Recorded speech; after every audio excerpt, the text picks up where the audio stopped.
So, Bugra, it's good to be sitting with you. What's on your mind? Same here. Same here.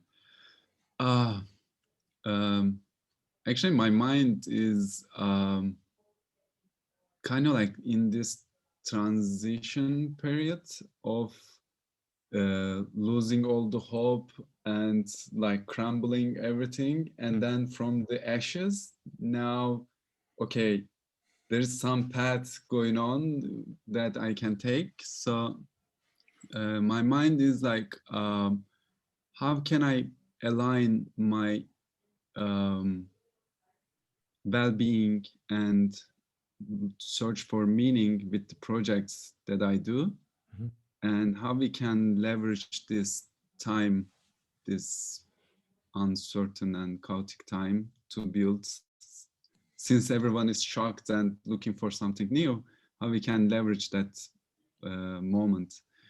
And especially with the around 2005, I guess, I was very started to get excited about the internet, and I was telling my friends how one simple idea, however it is niche or small, it can attract its own audiences. And I remember sending my friends emails about this lady from Spain. She was doing this kind of like pictures inside the toilet papers rolls, right? And she had this Tumblr blog. And like if she would be in your neighborhood, probably you would feel about her that she's this crazy person, right? But on the internet, she had like this bunch of followers on the Tumblr and everything. And then like Occupy movement started, and Gezi protest and Arab Spring and everything. Then that energy of internet being very useful or potential, then we started to see that, okay, now we have other problems with this gated conglomerates running the show.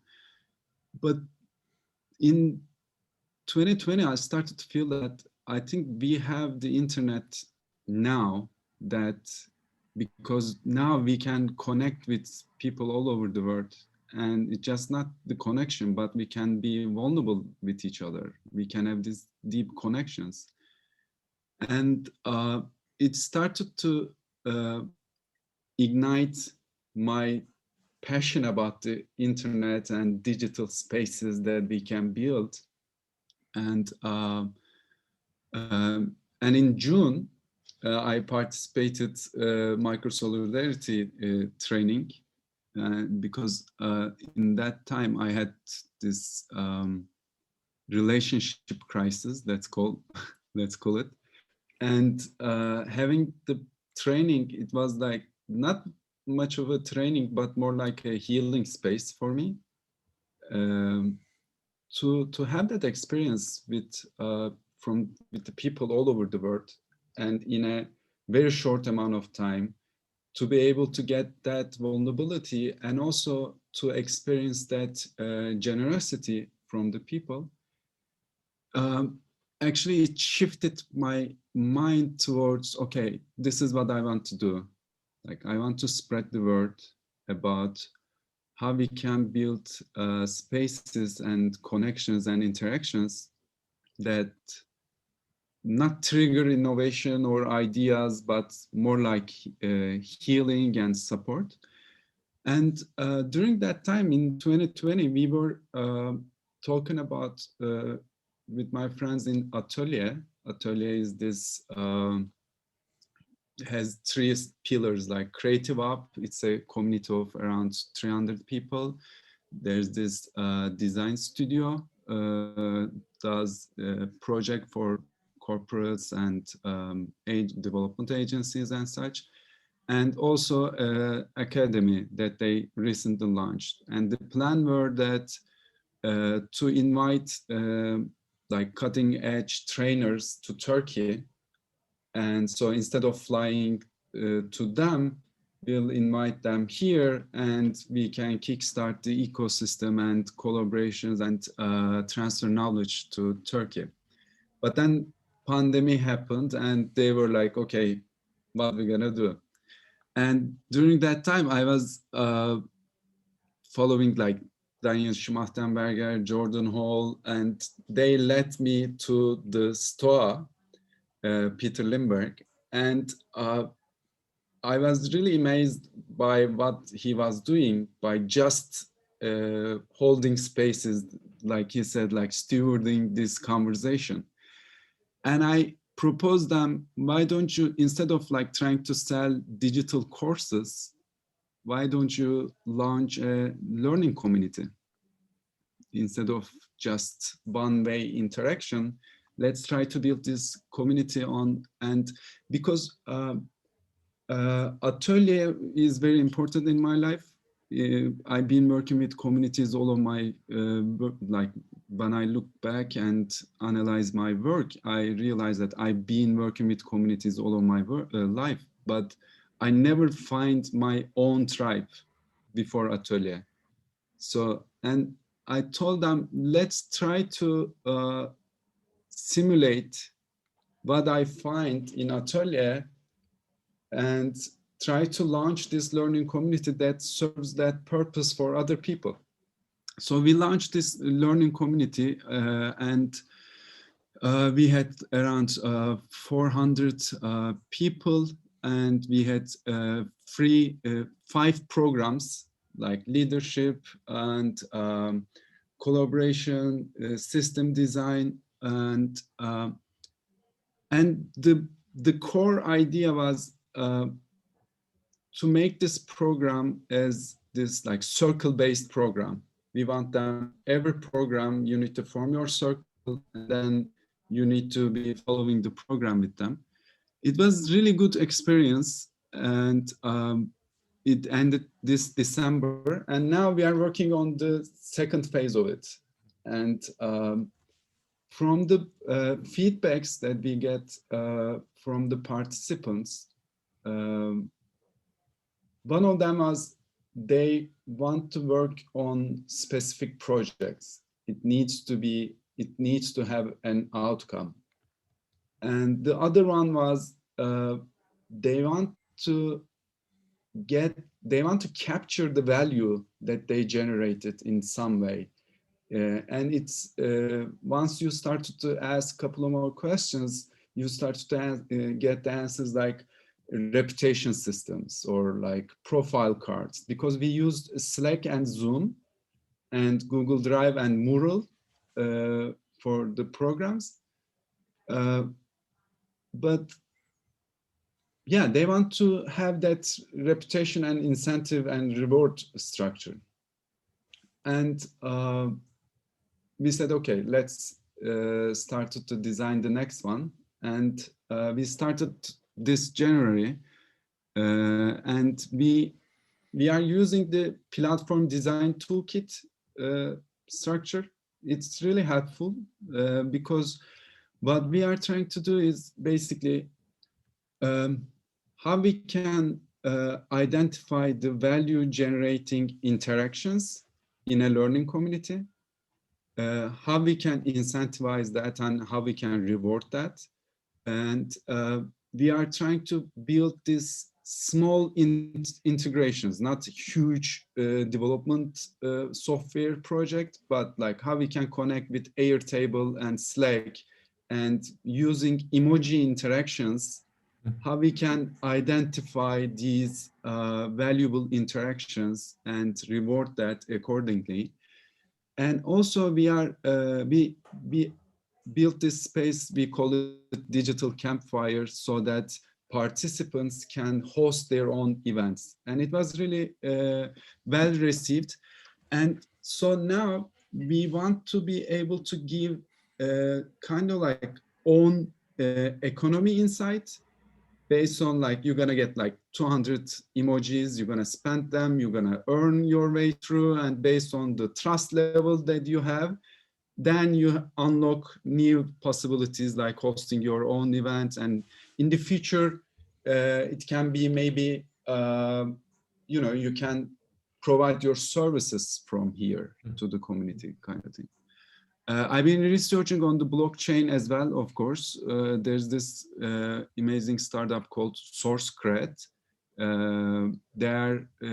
are doing this rewarding and capturing the value on open source development projects.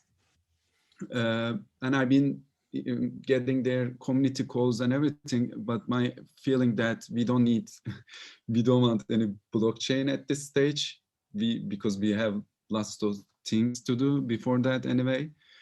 But definitely the world is going that direction. So if we would have this playbook, kind of like on the Git book, how should we structure a learning community, right? What are the best ways? What are the onboarding structures? How do you form your circle, kind of thing?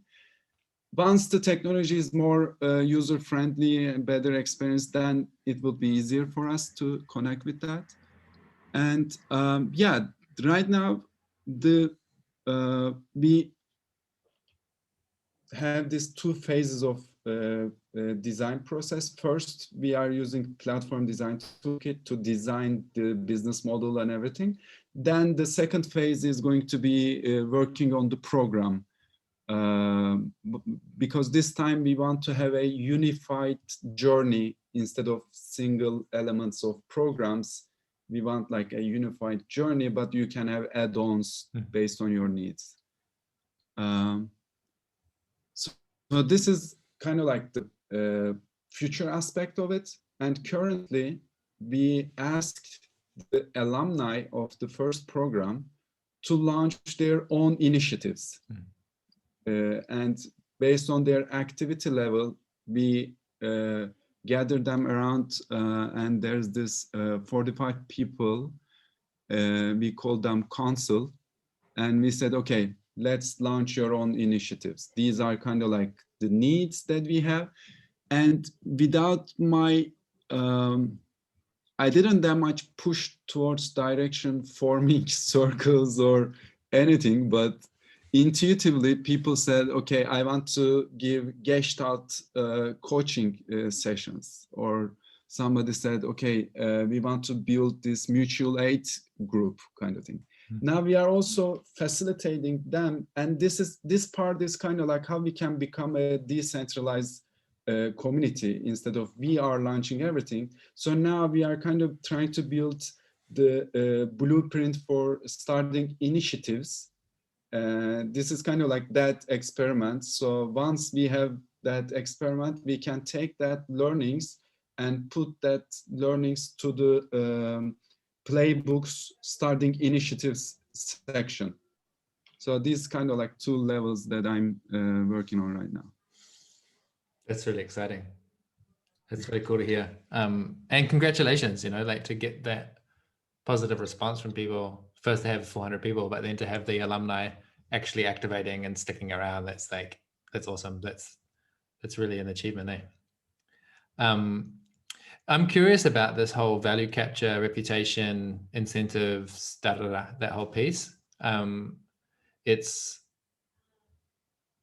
It feels like completely outside of my understanding, you know, like there's some things that I understand really well, which is, yeah, it's like, I guess one way to think about it is that people think they're coming for content, you know, they think they're coming for, I'm going to learn these skills or something, but actually what they're coming for is belonging. And so like, how do you create the conditions for belonging? I kind of get that bit. But the whole incentives stuff, I feel like a complete beginner on it. And I've just started spending a little bit of time with there's another project that could be interesting. I'll look at SourceCred, but there's another one, which is, have you looked at the Seeds project from Haifa? I heard it, yeah. Because they just, like I say, I don't understand these things very well, but some of my friends have gotten really involved, people who I trust. So that sort of makes me go like, oh, maybe there's something interesting there. But that's another blockchain project. It's like they're, I guess one thing is they're building infrastructure for decentralized organizations. So it's like, how do you define roles and tasks and assign budgets and all that sort of thing? And they also got their own currency, right? And they're trying to create a different economy, or they are creating a different economy and they're just trying to grow it. And it's all driven around these incentives, you know. It's like there's a whole mathematical dimension to that, which I feel like I just don't even know how to reason about it, you know. It's like they're telling me all this clever thing that they've done and I'm like, I don't know. I mean, I don't feel like I've got any way of evaluating it. It's really funny just to notice this big blank spot in my knowledge. But I am excited about it. Like, I have a kind of optimism. I think you said you were feeling a little bit optimistic as well about this year, this post-COVID thing. It's not just post-pandemic, it's also post the last, you know, what we call crypto winter. Like that, there was this big peak, I think it was 2017, and then it was like crash. All these people got rich overnight and then they lost all their money overnight. And then there was this disillusionment. And now we're on the second, on the second run, second cycle. And I am optimistic that there is some, I mean, there's a whole lot of opportunists and people that are just trying to make money for whatever reason they wanted to do that. But I am optimistic that there's some projects in the system now that have some more mature values that that they could do something really useful. And like, I guess what I'm looking for is that I know what I'm good at and I'll keep doing that. And I want to be plugging in with other people that are good at the other part. You know, if it's about the economics, if it's about the incentive and rewards, all of that sort of dynamic, or even just the, before you even get to incentives, but just the kind of the protocols that a lot of these blockchain, you know, the rules of engagement. How do we define these rules of engagement? How do we do this, you know, massive scale, decentralized governance, that sort of stuff. It's like, whoa, it seems obvious to me that these are siblings alongside each other, but I'm now, I think now I'm in the first phase of really connecting with them. So I'd love to learn from you on that. I would like to know what your sort of current questions are that you think I might have something useful to add to.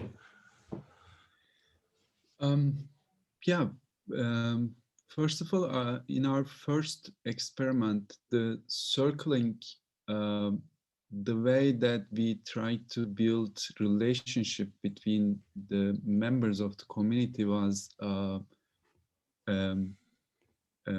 too much top down. Actually, we were kind of in a rush and we said, okay, we are going to form the circles. Like I know when you hear, you know, it's going to end badly, but at that time, we were like in the trade-offs of the options. We said, okay, let's ask them, would you like to be in a circle with same industry, same passions, or completely different? It was the only thing that we asked to them. And then we formed the circles. It failed miserably, and but it gave the opportunity to members to launch their own circles. They said, okay, this is not working. Yeah. If you are okay, I'm going to launch my own circle. And it was really good learning for me, because the team that is running the show, Denise and her team on this learning community, they are amazing people. They are really committed and very giving and caring. And she said, like right away, she said, okay, I call this Pirates Circles. You do whatever you want. She gave the green light. And it was the first moment that community felt that, oh, I have an agency here. I can shape this process. That's why, like, from that failure, the people who were forming their own circles are actually now the most active ones. Yeah. Like, we could have lost them, but Denise, she suddenly gave the green light to them and give the space to them.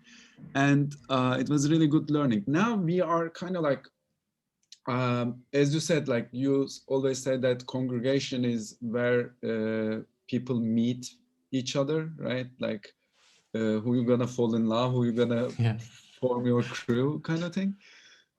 So that's why, like, one part of it, we need to be really good on designing this circle structure from the beginning. Hmm. That's why we are planning to have this kind of like kickoff event, but the main purpose for that event is to meet for your circle. So that part would be good to have your input about how we can build this trust and relationship, because that is kind of like our trademark on this community: peer learning, peer support. Yeah. Yeah, I've got some ideas, and just to give the disclaimer of, it seems like a very difficult problem.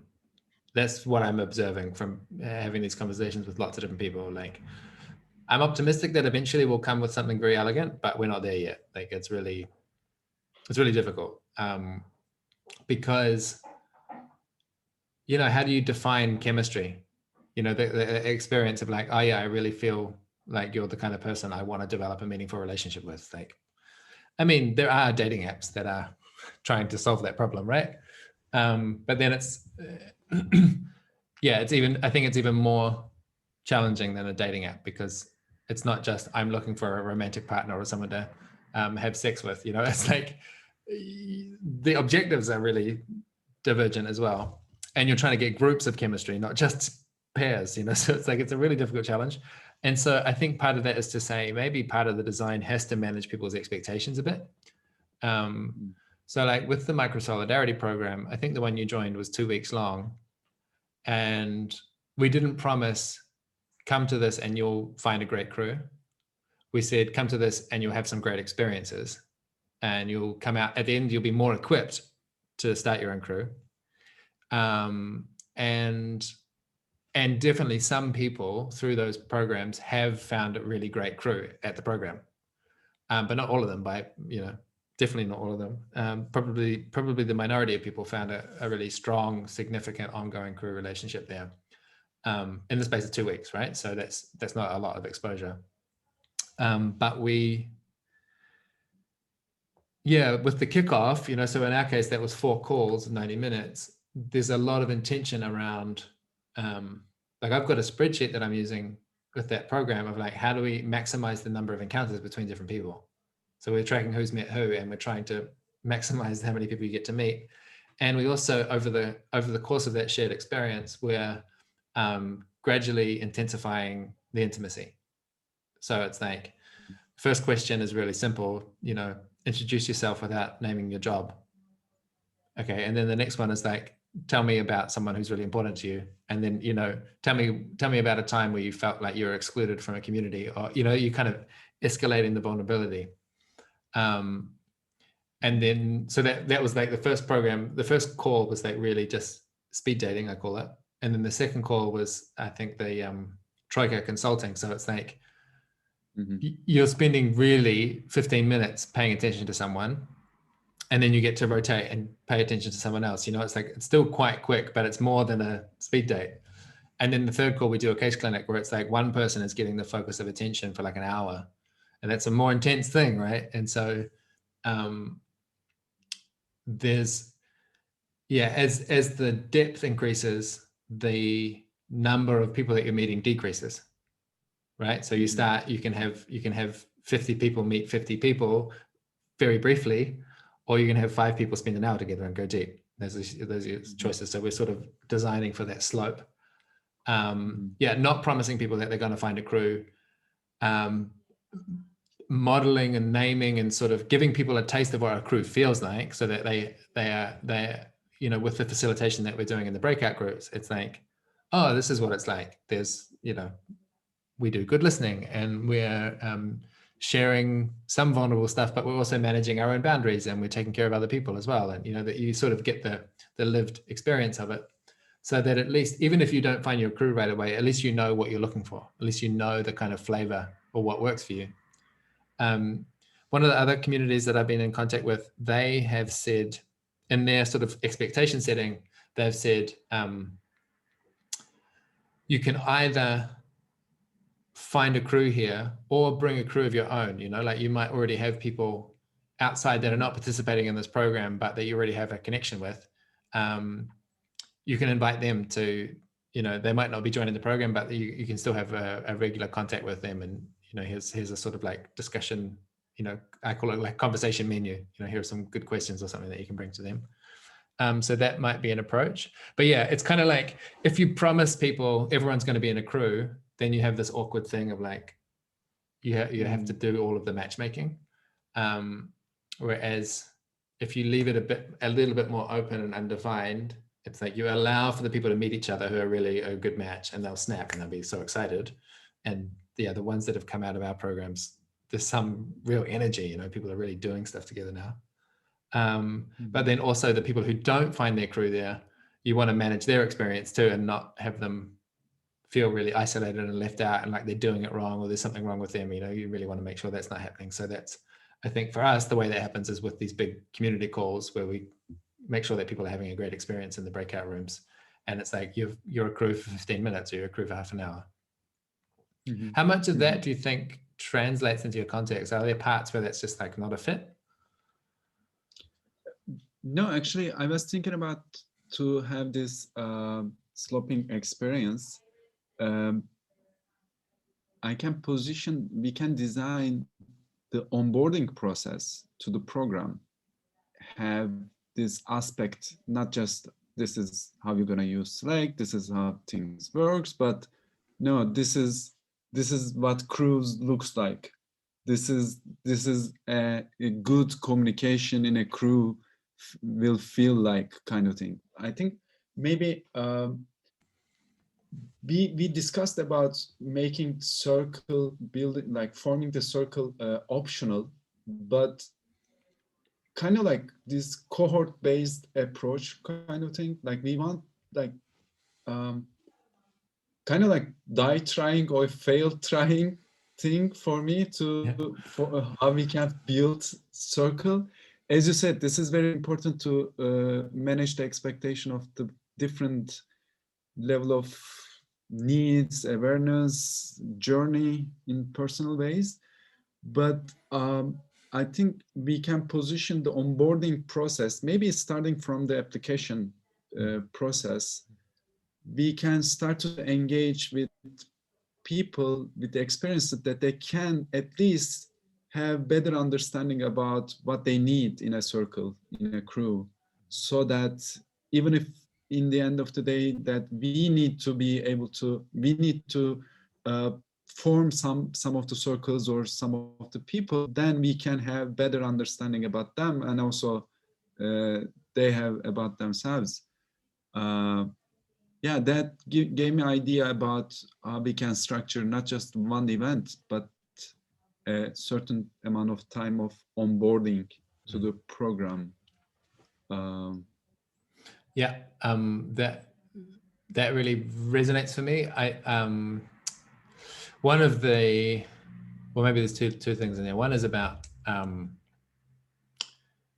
making it easy for people to try and making it easy for people to pull out when it's not working, you know? So it's like, to be really clear, to start with, just have one conversation. And if that goes well, ask if you could have 4 conversations. And if that goes well, then maybe go for a longer thing. And make that very, very normal. That's part of the process, that you're not, it's not like you get married right away, you know? It's like you get a chance to get to know each other a bit more before you escalate that commitment. And because it can be extremely awkward to say, oh, this is not really working for me, I don't like it here, I feel embarrassed to say that, and then people kind of just fade out in a really gradual way, and it's awkward for everyone. So it's like you kind of have to allow people to save face and say, like, you know, you have this review period after 4 calls, and it's totally normal if you want to pull out. There's no shame in that. The other thing that reminds me of is I've been seeing this pattern as well, that I think when someone is brand new, it really helps them to have very explicit instructions. You know, it's just like, don't tell me about the options, don't tell me about all the possibilities and the whole history of these ideas and your aspirations. It's just like, these are the 5 things that you've got to do, and once you've completed that quest, you know, then you go into the next one. And the trick is to provide that in a way and then get out of the way. You know, it's like that. That's just to get them rolling, just to start participating and feeling a little bit of confidence and like comfort in the space. And then it's like, stop trying to manage, stop trying to tell people what to do. And then you give them lots of options. Then you say, like, you can do anything you like. Here's 15 different stories of all the other things that people have done. You might do something like that or something completely different, you know? But it seems like there is this onboarding phase where, and actually this is my hypothesis at the moment, we have to test, but I think there's an onboarding phase, which is all about orientation and clarity. Just like, make it really obvious what's expected of me. How do I participate well? What are the things, what meetings do I need to be at? What conversations do I need to have? Like, what are the objectives? And then there seems to be a phase shortly after that, which is some tension comes up. That's like basically you start noticing like, okay, I'm oriented now, thanks for the information, but who are you telling me what to do anyway? You know, this is like suddenly this tension. And so I think there could be a second phase, which is intentionally holding that tension and saying like, seems that people, once they join a community, somewhere between 3 and 6 months in, they start to get really frustrated with the way things work around here. And that's normal. And that doesn't mean there's a problem, you know. It's like, so let's have spaces to hold that. So we're doing some of that at Inspiral now, where there's like your first 3 months, it's just about connection and getting to know the place and all that. And then the next 3 months, there's a space to talk about all of the parts that don't satisfy you, and that can help give people a clearer view of like, what are their values, and also what part of the system do they want to take responsibility for. Mm-hmm. Mm-hmm. And yeah, and this made me also think that we were also thinking about matching them with buddies from as alumni, like you also have in Inspiral structure, to both utilize that experience and give them a better transition. My thought would just be about the kind of math of that, of how many people come into a cohort, and then how many of them stick around and become an engaged alumni. And so if it's like 20% of people become an alumni, then you want to structure it so that the alumni is hosting 5 people. So they could be the central nucleus for each circle, maybe, you know, and they get to do some of that culture. They pass on the culture by, you know, welcoming those people in, rather than a one-on-one. We've done experiments with one-on-one stuff, and I haven't seen it work well beyond 30 or 40 people. Like when it's small, you can kind of keep an eye on the system and understand, because if you're actually counting on these buddy relationships, on these one-to-one relationships, having a meaningful influence, if you expect them to really take care of people, you need to be able to trust them that they're going to work. And if there's some buddies that are not actually fulfilling their job, if there's some relationships that didn't ever really connect, if they're not actually meeting with them or they're not in touch, then you can't trust that support system. And so then you have to have another support system anyway. And it's kind of like, I haven't seen it work yet.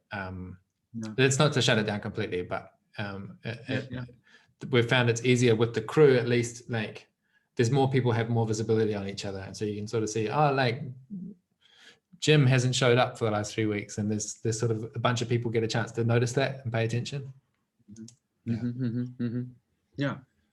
Yeah, we have around 30, 40 alumni from the first cohort that we can, as you said, not the buddy system, but maybe, I don't want to position them as a collar to the circle, kind of like because that also to allow to emerge something new. Otherwise you are taking that history as well to new one kind of thing. So to balance that, maybe we can structure their experience for the circus, but you are right, the body is more risky. The other part of my not clear yet area kind of subject is as a Microsolidarity practitioner myself. How it's official. Yeah, here's my thumb. Can I get thumb? Yeah, I'm ticking that box. Like it's kind of like became this, like I have this hammer and everything is nail kind of thing for me. Like whoever I talk, like people call me, okay, we have this okay, we are this social enterprise, we are doing this is our challenges, what should we do?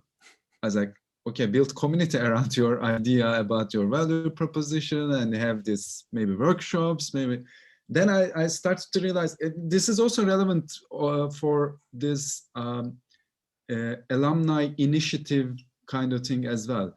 And also I'm also in the board of this social innovation platform called Image. They are doing work with social entrepreneurs and youth. The same there, like the leader of the community, they are asking what should we do? I'm always like, okay, this is microsolidarity.cc, read that and we'll talk next week. So what would be the best way to kind of like trigger this microsolidarity movements? I don't know. What my instinct has been is like, yeah, Nati and I are running these training programs, which is just an opportunity for people to get the experience and to go from curious to activated. And then the other thing that I've been doing is conversations like this. It's like, I want to connect with people who are really motivated, that are at that stage of actually having people, you know, like they're really dealing with social dynamics and how do we structure them and so on. And I've found a lot of people in that category. It's really exciting. It's really, I get a lot of energy from connecting with these people. And then a lot of the ones that I'm connecting with are at a similar stage to you. It's like the community's a year old, 2 years old. It's kind of in that reasonably early phase. And my sense is that we'll be able to soon, I think there's going to be enough of them that have enough stability that they'll be able to think about not just their community, but each other, and that we'll be able to activate, the community of practitioners, right? Like people that are actually in that same as peers. We're hoping we can do a residential gathering in the summer sometime, and probably in Europe. I'm not sure. This is just like a hopeful, you know, would be really nice. But that's about creating support for the people who are doing it to do it better. The question of how to activate a movement, though, that's the way that a lot of my processing works is it's very intuitive, and I sort of go like, my gut says do this, and I don't question, I just do that. And so like at the moment, my focus is like I've described, doing the program and having these kind of conversations. Eventually, I think I'm imagining that there's going to be, my energy is like, okay, no, let's connect them up and have conversations. And then I'm guessing there's a phase after that, which is much more about having validated, because I think that's what's happening for me now, is like, there is obviously something viral in this framing of microsolidarity. There's something potent in it. But most of it is a bit fragile. Like it's not really fully tested. Like we haven't really had enough experience with it to know how it fails. What are the failure patterns? And so I actually want to ease back a little bit on the viral spread until we know it's safe. You know, like, is this, what are the ways that this can go wrong? And like, let's make sure that we've designed against those failure modes before we really promote it in a big way. So that makes me curious about you, and it's about me too.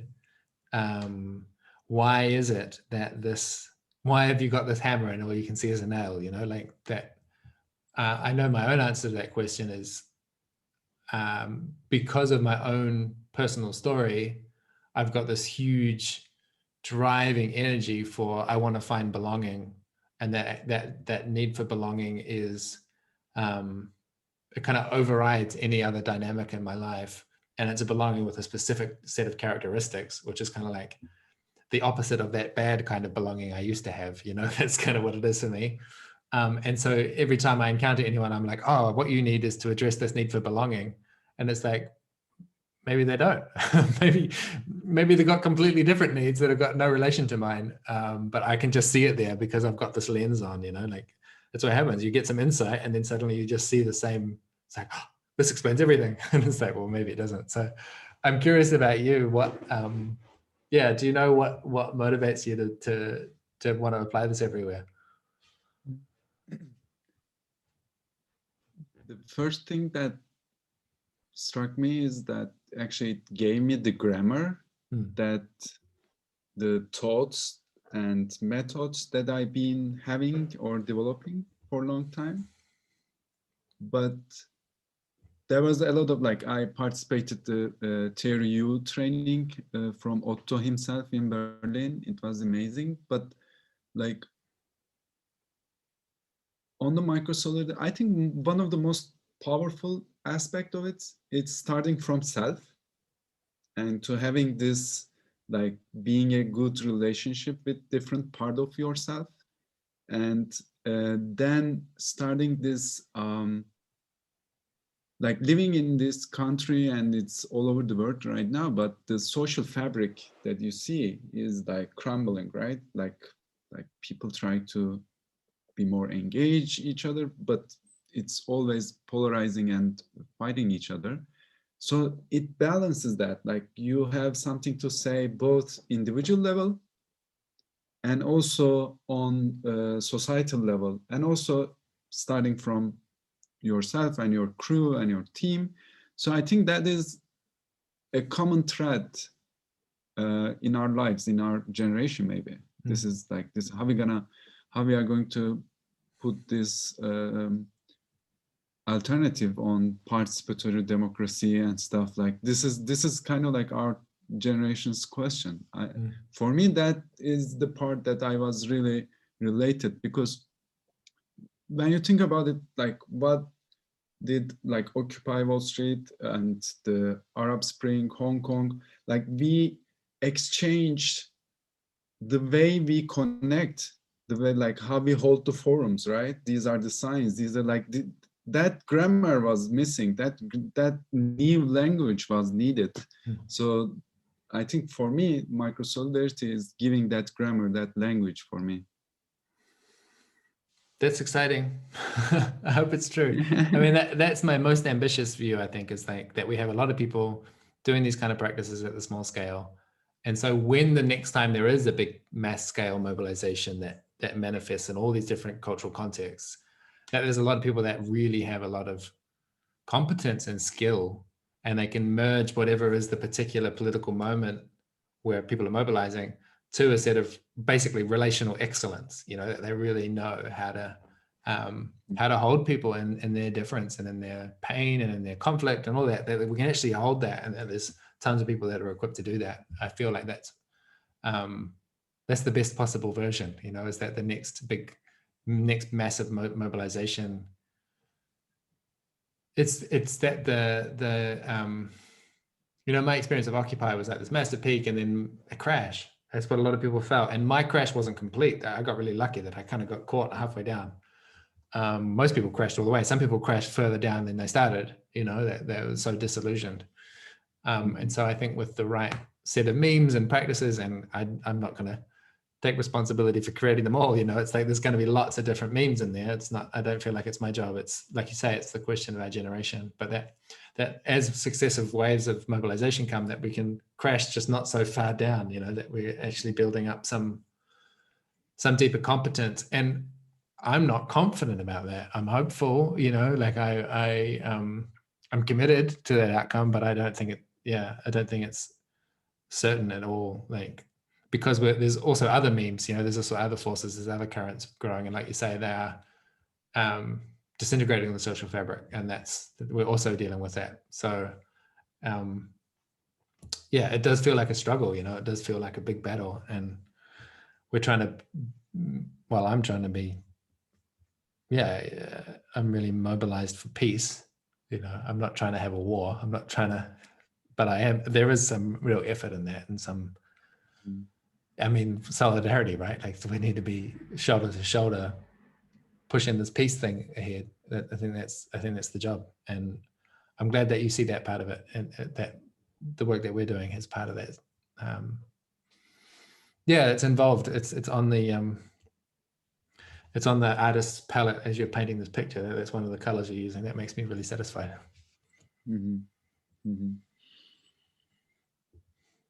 Yeah, I think to add to that also, not just, you know, there's this website and proposal and words and everything, but also the way you and Nati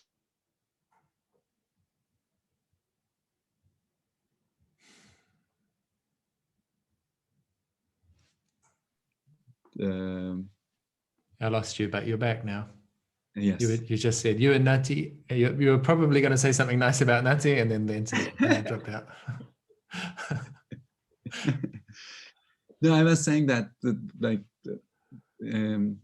I'm examining the Microsolidarity in my head, and there's this website and proposal and words and everything, and also that the way you execute that, and giving the importance of the healing spaces, vulnerability, and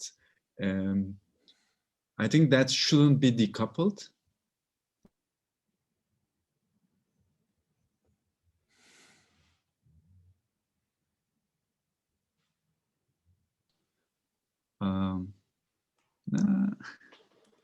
The internet broke at a very good time. I understood what you said, that what I heard was that the practice shouldn't be decoupled from the theory, right? Like that the hosting and the healing needs to be held alongside the text. Exactly. Yeah. That's actually an argument too. It's like an anti-design argument in a way. It's like, don't make the website really fancy. Don't make it super accessible. Don't promote it. Like put the energy onto the practice, and then people will refer back to the website when they need it. But it's actually the practice that counts. Yeah. I participated this Vipassana retreat things, and one of the things that I really like about it, the first, like, you practice during the day, then you listen to discourse at night, like not other way around.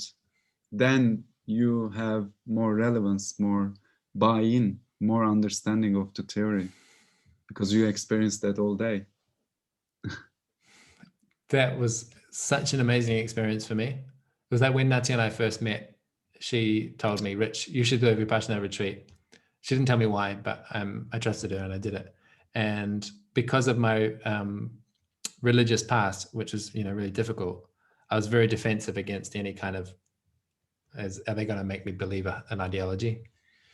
And doing that, like you say, practice first, theory second, I had so much confidence in the theory because the guy who's giving these talks is just describing my experience all day. This is what was happening in my head. And he's like, a pre-recorded person is saying, your head, this is what was happening all day for you. And I was like, oh, wow. It's like, it's such a, it's like science, right? Like you actually get to validate it with your own experience. You don't have to take it on faith. You take it on practice. Yeah, that was amazing to participate in. Yeah, I think that's also gave me the idea about how we should structure the circle onboarding thing. As you said, like, instead of we are telling them about the importance of forming the circle, let's experience that first, then talk. Yeah, I think there's something, there's actually something that it's like it can't be put in words in a way. There's a kind of value in some of these relational practices that you can't write down. And it's very tempting to write it down and to try and market it and celebrate it. But there's my experience of like the most potent practices and, group experiences and stuff. I've gone because I didn't understand. I've gone because there's some weird kind of elusive quality that's like, I don't know why, but it seems like this is the place to go. Someone's told me, or I recognize something about it, but I can't put my finger on it. Those are the ones that have been the most transformative for me. It's not the ones where it was very clearly documented. It's like, this is what's going to happen. These are your expectations. This is how we're going to, it's like, I think I want to be designing those kind of experiences that are slightly mysterious, just a little bit.